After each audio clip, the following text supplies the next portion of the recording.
So, how do you want me to start? I was just watching your recent video, so tell me, how are your clips so satisfying to watch? Well, my clips are usually collected from the OBS with the highest settings possible, but mostly they are in 1080p because I don't have a 144p monitor. And usually because I used to dual streaming for PC, I mean a dual PC for streaming. I have like saturation really turned on my second monitor, and I have a device capture, and that's why my color are like very colorful, unlike other streamers or other clips that people make on YouTube and TikTok and stuff. Maybe that's why.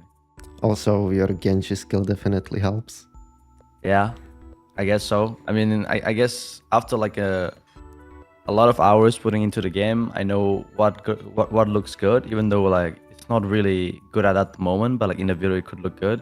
For example, when you like dash right click headshot someone and you ult, but even though when you blade and you got no one, you can use that as a transition key to another blade, if that makes sense. So it makes like more like the video more smoothly. What about your experience with TikTok? What made you start creating on there, and how did it help you to get your content out there? So first of all, I think I started as a Valorant TikTok just in case Overwatch dies and I can move easier to Valorant. But then I realized when Overwatch 2 got out, I made a TikTok about my skins, and I realized that no one has ever like really talk about this skin, and it was the Illidan Genji. It was super rare, and a lot of people were saying, "Oh, what is that skin?" And so I made a TikTok, and it eventually blew up because people were so surprised of how many skins I had because I was owning every single Genji skin.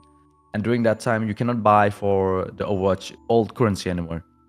So you actually have to buy an in-game purchase for real money in order for you to get that skin. And a lot of people were saying like, I guess they were like curious like how much money have I spent in this game, even though I spent like zero, and most of them are just from the shop whenever there was like an event or something. And eventually I post TikToks, and that's how I started like my first blow up. So in TikTok, I think when you blow up, just one TikTok, if another TikTok from you is gonna blow up more, and that's how you're gonna create a community, and that's how it goes. Yeah, but like I think I gradually lost the interest of making TikToks over time, even though I shouldn't, because in TikTok, even if you have a 1 million views or something like that, I'm not sure if there's any monetization part.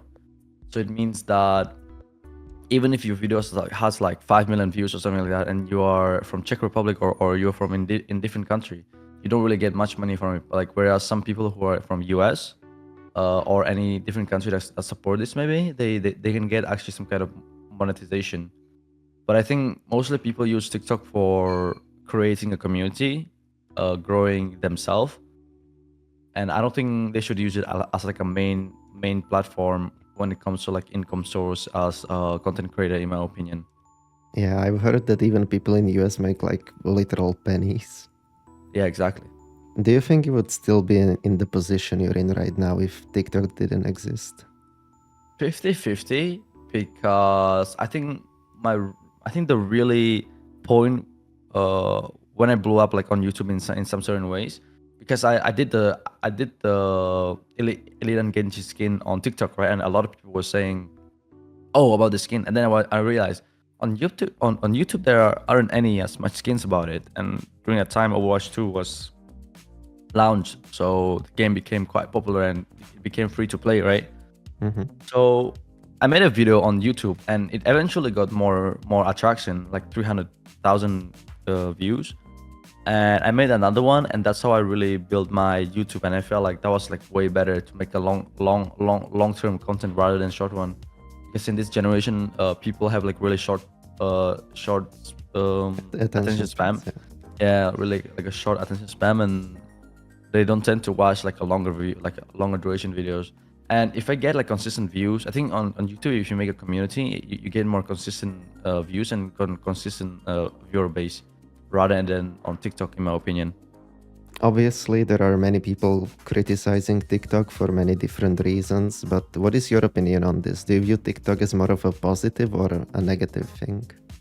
I think TikTok is like a double-edged sword, it is good for growing community, but at the end of the day, if you cannot control yourself and you're watching TikTok, which can also resulting in taking away from your time like a lot, and you're not doing what you are supposed to do, for example. And apart from that, I think TikTok community, it's very, Gen Z, so very young, like a lot of young people are around there. So some certain times people are not going to be really nice in the comments, and even though if they are being like just trolling, but I think it's just like some of the comments are quite questionable. But I think for me at least, if it comes to content creation and there's an option for me to grow, I wouldn't ignore it, regardless, like even if it's like insanely bad. But if it's an opportunity for me to grow, then I think it's still worth it to go to. But I'm just not gonna give it like like 100% or 200% into doing it, if that makes sense. I definitely agree with that. Yeah. Yeah. All right. Thank you for stopping by and sharing your perspective. Love to have you on here. And good luck with content creation stuff. Yeah, Okay. Thank you. Taking his place. no problem.